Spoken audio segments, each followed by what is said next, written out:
Hi, I'm Jim Jalanis in New York, I'm JB Miller in London. and this is Boomer Has It.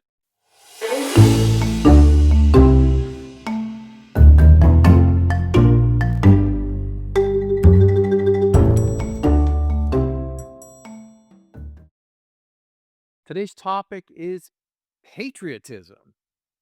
I would say, maybe you would too, we've just passed what would normally be peak patriotism with the sesquicentennial of the US, not the Sasquatch centennial.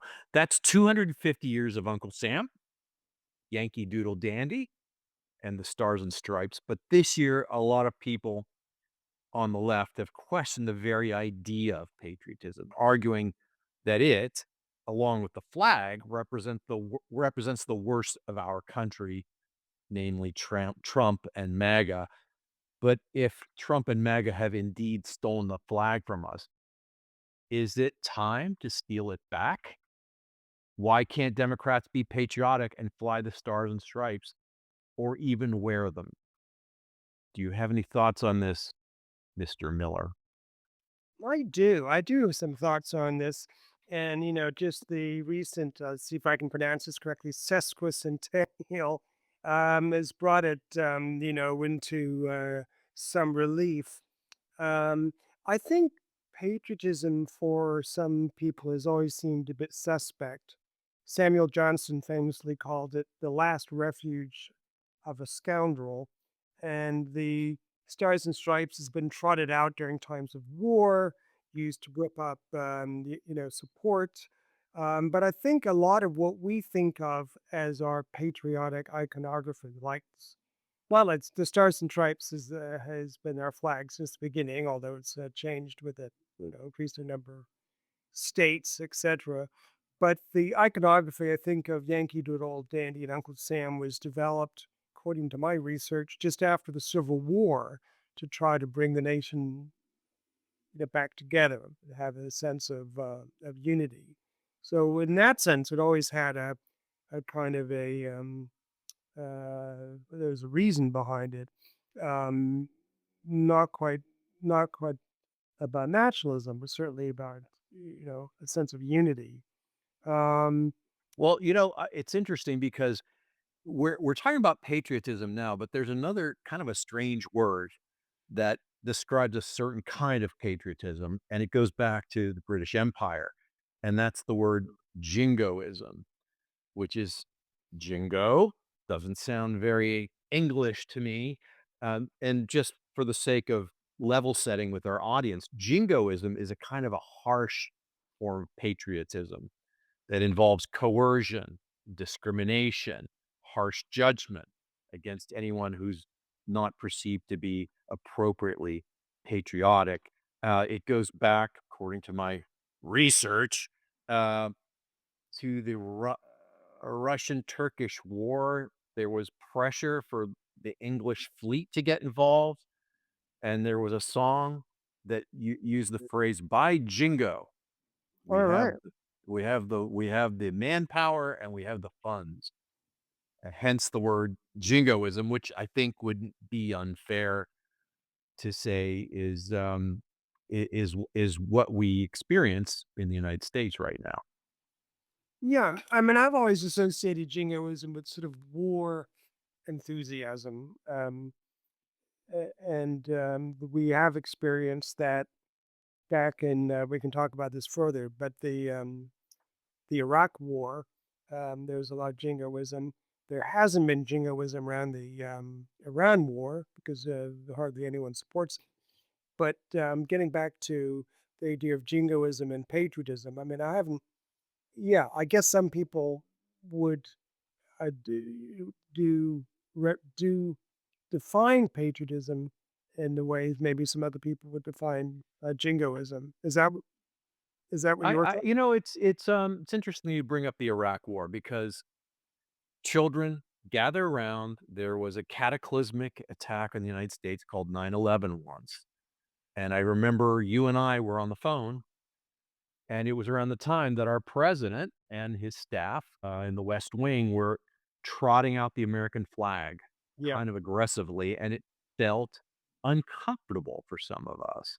Well, And I think we felt that, we had a certain ownership of that event, 9/11, because it happened in our city. I mean, obviously, there was also attack on the Pentagon, and there was a plane that was forced down. But I felt as a New Yorker that, President George W. Bush, yeah, co-opted patriotism for his own means. Yeah. Is that what you're talking about? That's what yeah, we and I remember we had a conversation back then before some of you were born that we talked about what flag would we use, and I remember thinking we could use the New York State flag, or I think New York City has a flag, and it features prominently a beaver, which is sort of a magisterial rodent, and I'm all for it. So I magisterial rodent. uh, as seen in Astor Place subway stop, because the yeah, Astors made their fortune from beaver furs originally. yeah, Beaver. I'll quote a line from Succession: "His Majesty the Beaver, the king of all rodents." Oh, is that from Succession? Oh, I didn't get that Yeah, it's reference. when Tom was talking about spinach. Oh, really? Oh, that series that keeps on giving us quote after quote, the quotable series. Yeah, I remember that time very well, and it was very disturbing. And I remember us talking about could New Yorkers use their own flag, the New York State or the New York City flag? It never happened. No one sort of followed through on that. I guess partly because no few people in the country could identify that flag. Maybe even New Yorkers could identify that flag. It wasn't a very attractive. I can't remember. I guess there's a beaver on the New York State flag. Is that what you're saying? Yep, that's what I'm saying. So, Jim, we're old enough to remember the bicentennial in 1976. What do you remember of patriotism then, 50 years ago? I remember it being a big event. Our president was Gerald Ford. I remember lots of fireworks displays, but no, nothing concrete comes to mind. What about you? I remember it being a fairly patriotic time, although not everyone felt that way. There was still some residual cynicism from the Vietnam War, which had only just been ended about a year before, and of course the Watergate crisis and the resignation of Nixon. So there was a real counterculture. We've discussed the counterculture in the previous pod, and that was still going pretty strong in 1976. But I don't remember people feeling ashamed of the flag, so much. Do you? I didn't certainly don't remember that.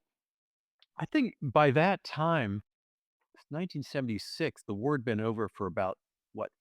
Oh, only Yeah, 2 years. yeah, a year or 2. But I remember during the war that it was Americans weren't welcome in Europe necessarily. There was a lot of cynicism and Yeah. hostility. Yes. And I remember feeling, I was 16, and I remember feeling a little inferior to Europeans and to the rest of the world Well, for I can that also reason. I can I can add a little, anecdote. I was, briefly in a British boarding school when I was 13. I was, one of only, 2 Americans in the whole school, and I hung a Stars and Stripes, over my behind my bed in my dorm room, and I winced to think back on that. I would have done that.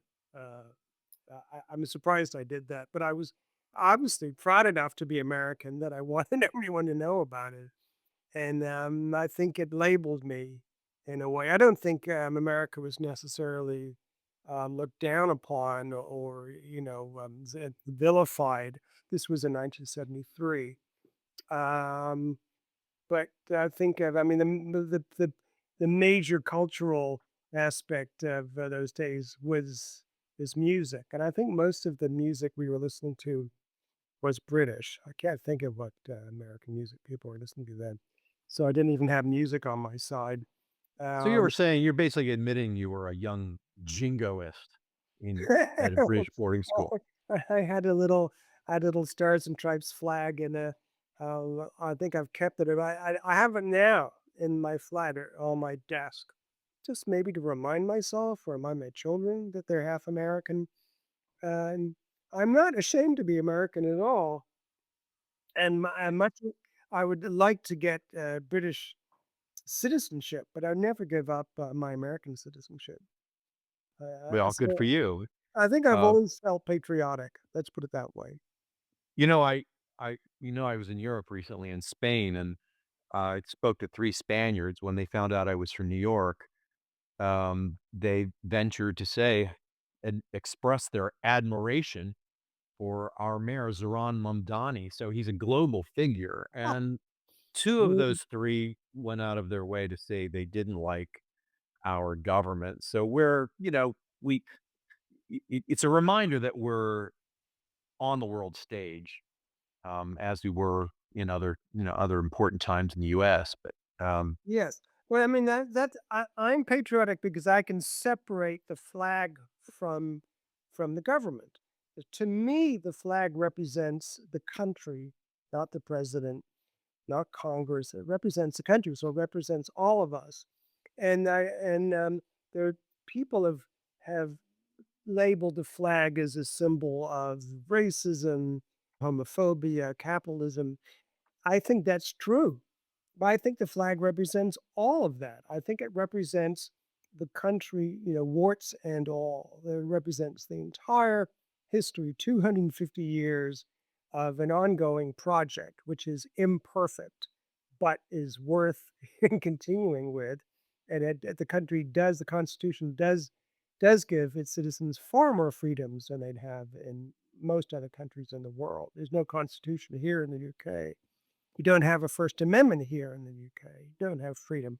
You don't have a document that declares freedom of expression, freedom of the press here well, in you're at odds then with a big part of our population that doesn't want warts. They want a full dermatological, improvement on the image of the United States. In fact, I think, uh, the Trump administration someone from the Trump administration issued a 158-page report against, uh, taking offense at the Smithsonian Institute for whatever reasons.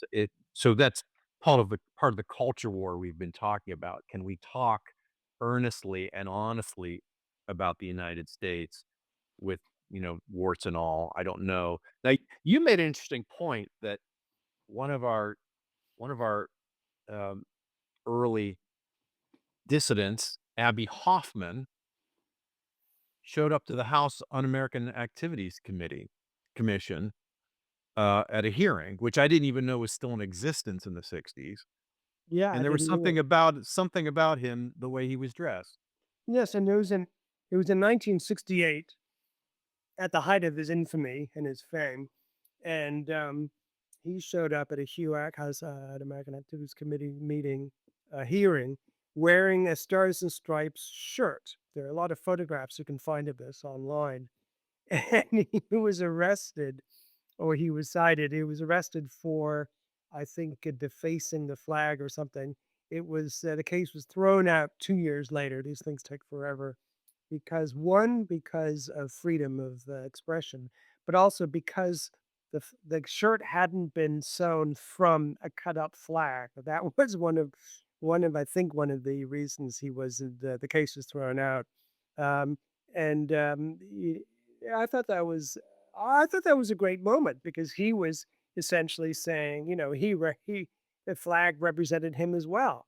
He was inclusive of that. So, that's what I'm all for.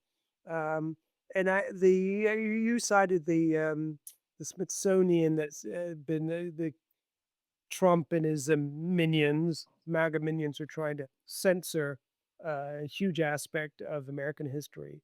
Um, it's worrisome, it's annoying, it's, an awful thing, but, this too shall pass, and I think that, I think in 5 years, 10 years, I think we'll be hopefully, beyond that.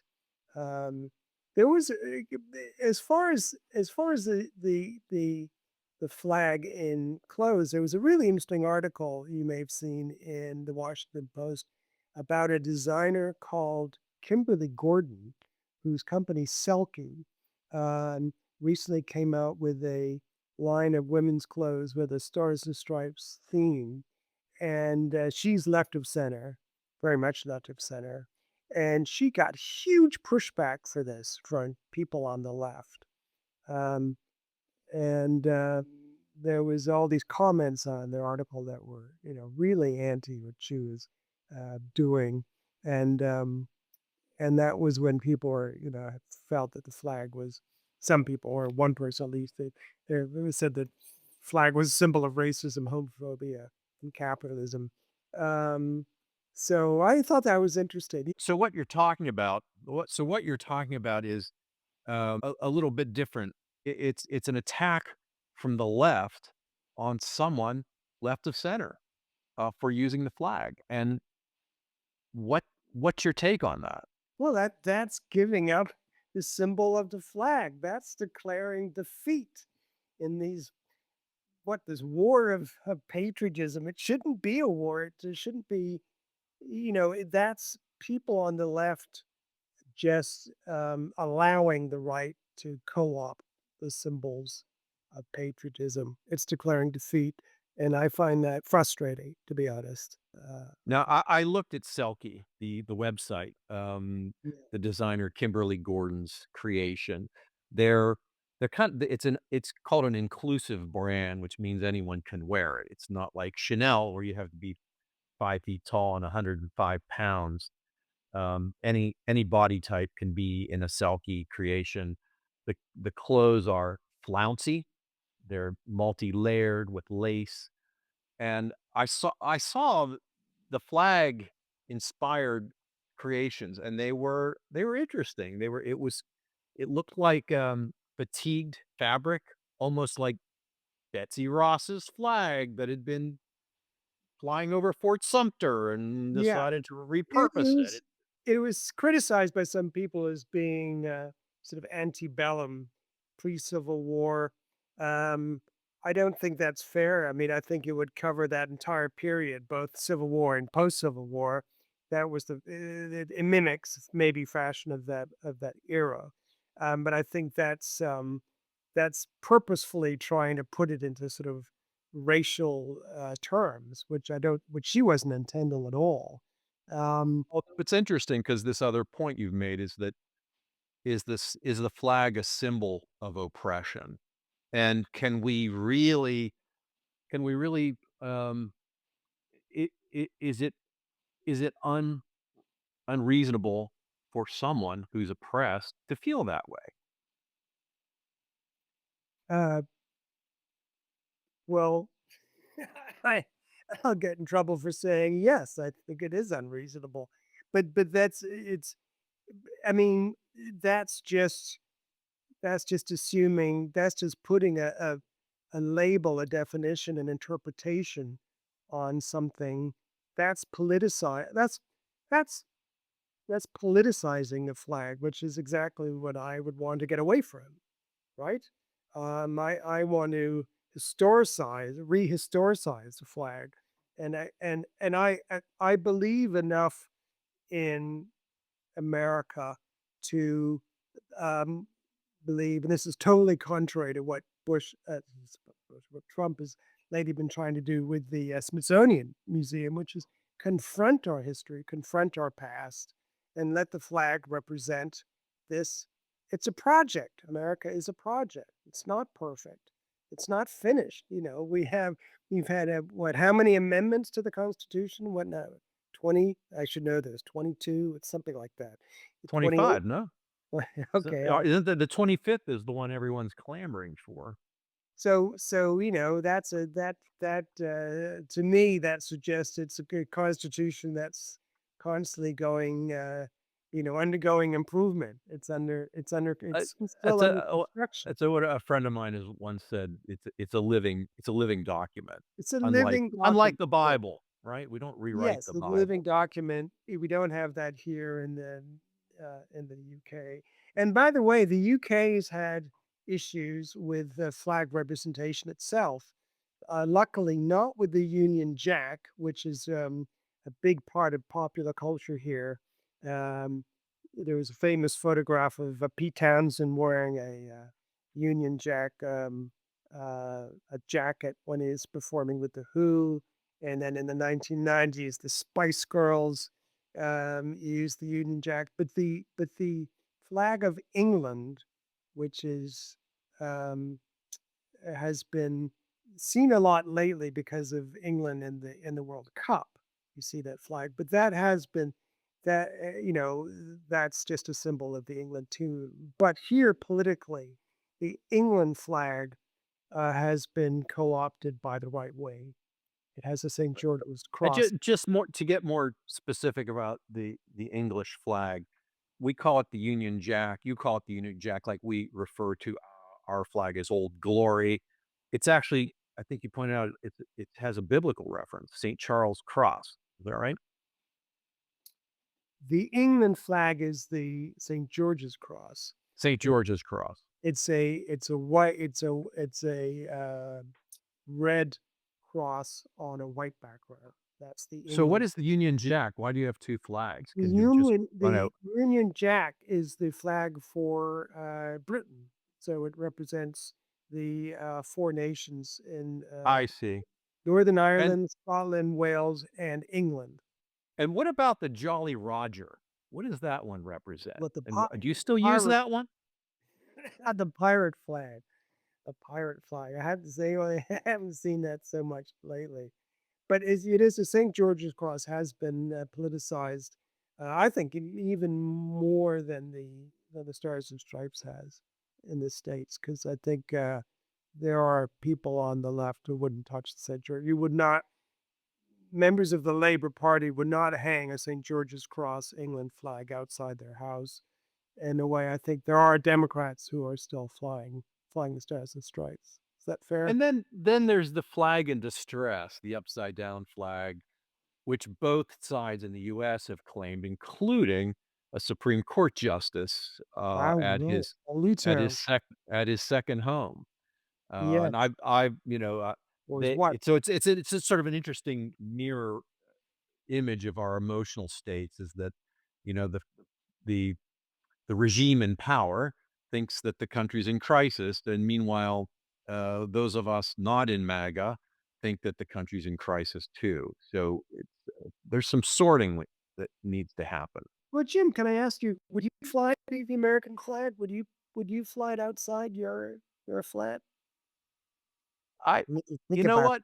I don't think I would, and and I, as this conversation continues, there are reasons why I should. But I have the reaction that a lot of other people have is I look at it and I just feel disgust.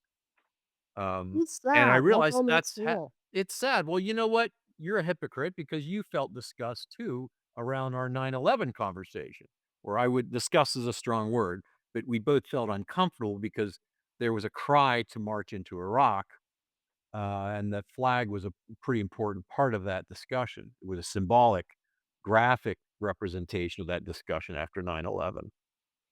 Yeah, that's a very good point. I mean, it all happened so fast that I didn't think we had much, recourse at that point.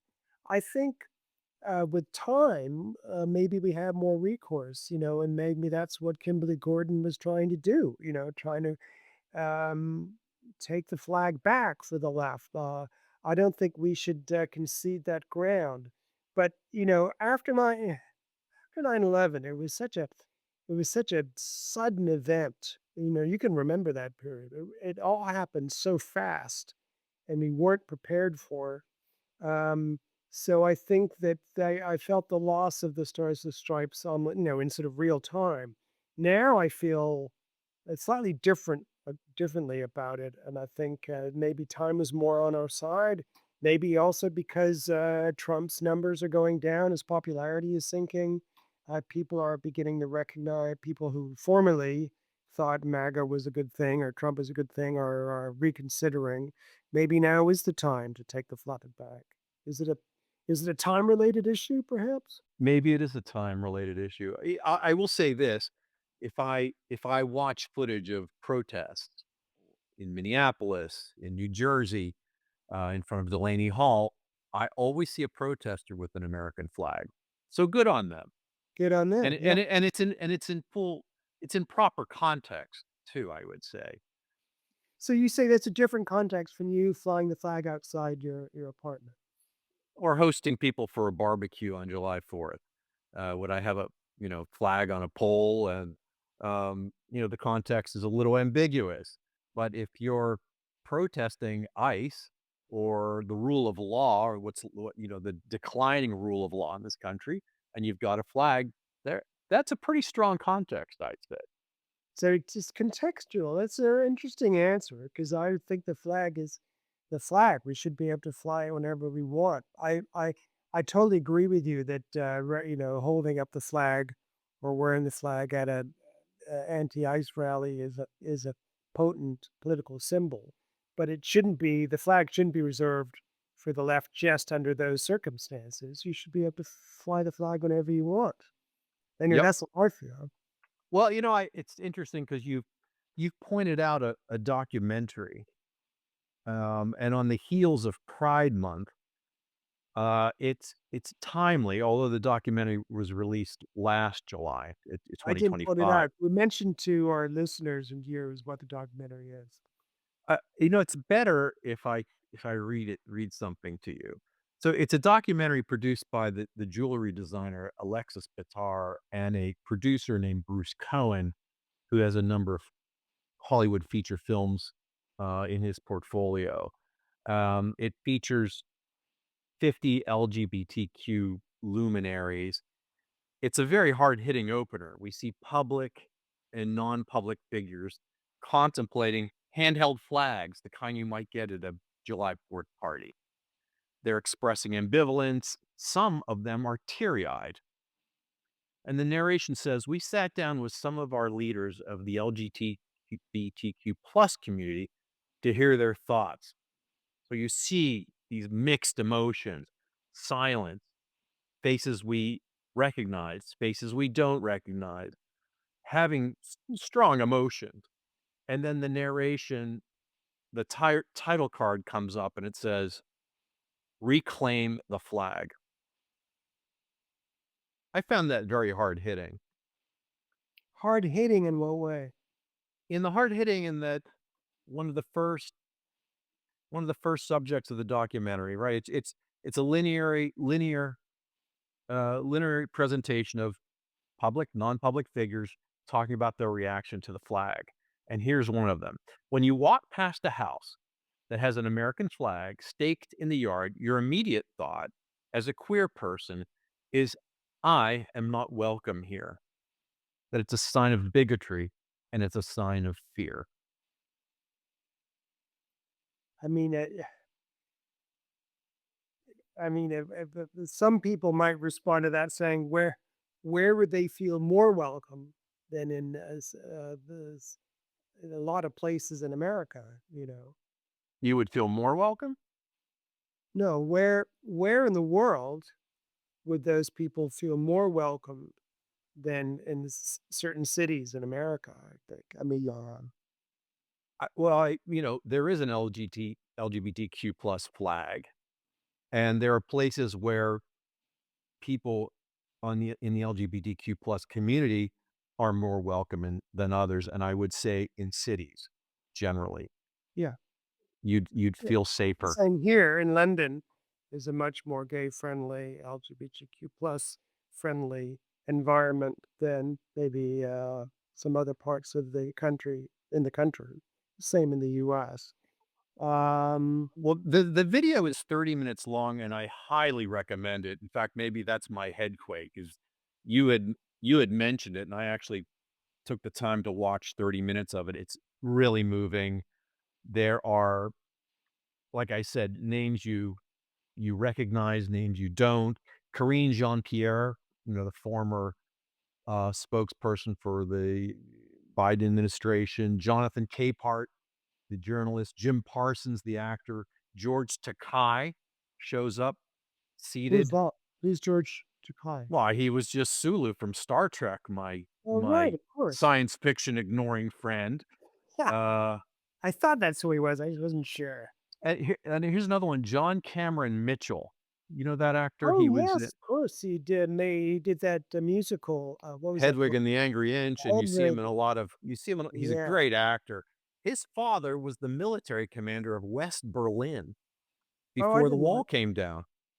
I used to run into him at a cafe in the West Village back in the day, John Cameron Mitchell, who was a local. And, the editor of Paper Magazine named Mickey Boardman, I don't know if you remember him. I remember when I was a freelancer calling him and pitching articles, which he declined because, I'm just not that cool, but, Oh, he actually breaks into tears. And this was here's like an another older quote. crowd. Were there any It's a longer? it's really terrific. Here's it uh, Isaac Mizrahi. He says, "I swear to you, I was part of a committee of people who did this event for Obama when he was running. And at the end of the event, I said to someone, should we salute the flag? Because there was a flag. Should we all recite the Pledge of Allegiance?" And they were like, "What?" And I was like, "Why? Why? Why is pledging allegiance only like a sort of right wing thing? It's Mm. something we need to own. We need to own this damn flag." You brought up John Ossoff, remember, from a recent. Yeah, tell us about that because you're the one who pointed that out. Well, we have to give credit to Michelle Goldberg at the New York Times, who made a very canny um, video demonstration. But she brought in John Ossoff because he speaks a kind of anti-authoritarian language. Explain where you just remind people who John Ossoff is.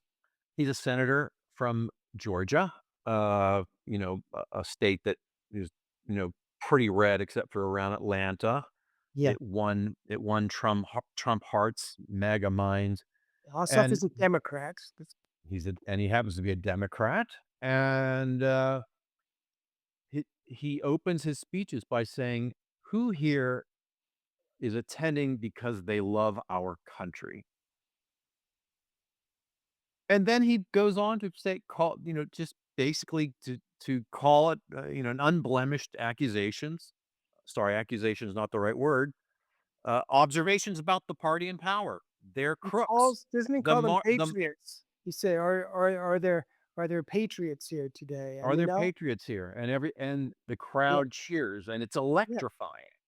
And that's what I wanna hear. I wanna hear more eh, of that. Thank you, John Ossoff. more of yeah, no, Joan Ossoff might be the man, and she makes, an analogy to Peter Magyar, Magyar, the new president of Hungary, who beat Viktor Orban against Right. all odds, using the same techniques, Yes. taking back the Yeah, flag, taking take back back love of country, calling them out for what they are, crooks, the Mar-a-Lago mafia, uh, unvarnished, unblemished, uh, observations about what this country's facing in its next election. there you go. So By the way, patri and she pointed out the word Magyar means Hungarian. right. It's like That's, fortuitous if your name is it's as if it was John Stars and Stripes or something, you know, along those lines. Yes. Senator Yeah. Yankee Doodle Dandy. But yeah, but I'm all for that. I'm all for reclaiming patriotism. Wouldn't it be great if patriotism could represent, um, anti-corruption, um, anti-oligarchs, anti uh, Anti-bigotry. anti-bigotry, absolutely, anti-racism, anti-data center in our neighborhood. Why can't the left take back those symbols? John Ossoff, I think, has got the right idea. I'm all for that. You know what? I think it's an evolving journey that, we have yet to see the outcome of it, but it's a very strong, very attractive, political position to take. It means you're not playing defense like the Democrats have been doing for a long time. Can't blame them entirely because they're out of power, but there certainly is a lot of restlessness in the electorate. There So is, when but you hear I also someone talk like that kind of strength and that yeah, kind of clarity, it's well, very I refreshing. I think it was also instructive that Trump usurped the sesquicentennial celebrations in Washington, D.C. It was supposed to be America 250, and he made it into Freedom 250, which took all the money away from the congressionally mandated group that was supposed to organize the celebrations, and it was a largely, I think, a largely a complete dud. And so that was meant to be full of patriotic fervor. The nation's what was it, country fair or state fair, the state fair of the nation, and they couldn't get anyone to show up No. for for their concert, and it was too hot. I mean, it was sort of a dud. So I think m- maybe that didn't help the right wing, keep hold of the patriotic symbols. Or maybe I'm reading too much into it. I don't know. I just noticed that. Uh, my friend, I think you're just reading honest news, and there's tens of millions of people who are reading news that fits their worldview, and they see it another way. But call Oh, me you see cynical. it. Call me cynical. You're sitting hall. I told you not to call me that. Even if you're right, if you're never correct, you are sitting. I know they're all watching Fox News, which is like what claiming that it was a big, huge turnout and it didn't rain and everyone had a great time. Who knows? No. So, do you have a headquake?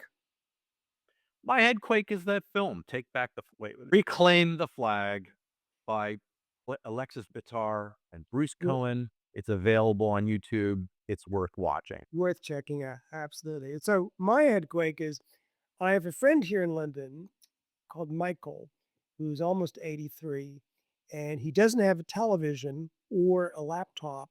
So he's been listening to the World Cup matches on the radio, on BBC Radio 5. Wow. Well, I tried it and it takes some getting used to. But of course, this is how everyone used to listen to sports. And here in England, it goes back to, and I looked this up, January 22nd, 1927. So almost 100 years ago, the first football match was broadcast on the radio. And so my friend Michael is still listening. He's still experiencing his sport that way. And I guess there are a lot of other people who do it because there's coverage specifically on Radio 5 here that's covering it. That's And that's brilliant. I mean, I yeah, remember growing up, gather round children. I remember growing up and having, listening to the Pittsburgh Pirates on an AM really, radio or having it serenade wow, us throughout the house. it's And I well, remember well, a few years ago, I was on Fire Island, and we have a octogenarian friend named Fran, and she has the Mets game on in the house. No TV, she's listening to the Mets it's because such a different she's a experience. Mets fan. They have to fill the airtime. They don't have when you watch it, the commentators can, don't talk all the time. Like on the radio, they do. They have to fill that space. It's very odd listening to it that way.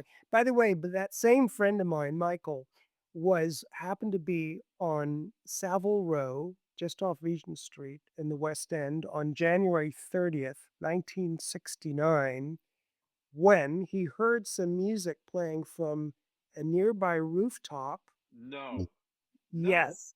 Yes, he heard the last Beatles concert, the famous rooftop concert. He was there on the street, and Holy he heard it. cow. Yeah, and he said everyone on the street knew exactly who was playing. It hadn't been announced, but they recognized and the music wasn't familiar because the album hadn't been released yet, but they all recognized the sound. They knew it was the Beatles when they stood on the sidewalk, staring up, trying to figure out which building it was because they couldn't see them, but they could hear them. Did he take out his iPhone and record the crowd reactions on the street? Well, we did that's in the film. You can see some of the crowd reaction in the movie. And I've looked at that footage to see if I can if I can see him in that footage, and I haven't. I found someone I thought might be him. I'm not sure if it was, but he was there, January 30th, 1969. Beautiful. And a well-deserved headquake it is. Oh, thank you, sir. This has been Boomer Has It. I'm Jim Jalamas in Brooklyn. I am Jay Miller in London. Thanks. Bye.